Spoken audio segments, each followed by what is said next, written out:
Dead on the spot ang isang kilalang lokal na negosyante matapos barilin sa loob ng kanyang sariling bahay sa Nesorecom Village Subdivision, Barangay Magdaop, Ipil, Zamboanga, Sibugay.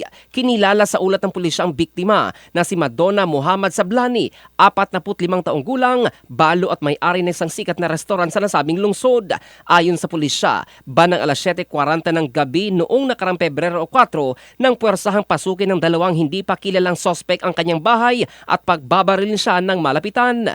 Batay sa investigasyon ng Ipil Municipal Police Station, isa sa mga sospek ang gumamit ng .45 caliber na baril at tinamaan ang biktima sa mukha na agad niyang ikinasawi. Pinaniniwala ang sinundan muna ng mga sospek ang biktima pauwi bago isinagawa ang pamamaril. Mabilis na tumakas ang mga salarin sakay ng pulang motorsiklo na walang plaka patungong bayan ng Titay. Patuloy ang hot pursuit operation ng Zamboanga Sibugay Police Provincial Office at pagsusuri sa CCTV footages upang matukoy ang mga sospek.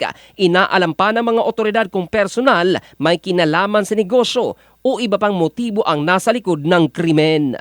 In the heart of changing lives, ito si Jofel Candado ng Brigada News Philippines, the Music and News Authority.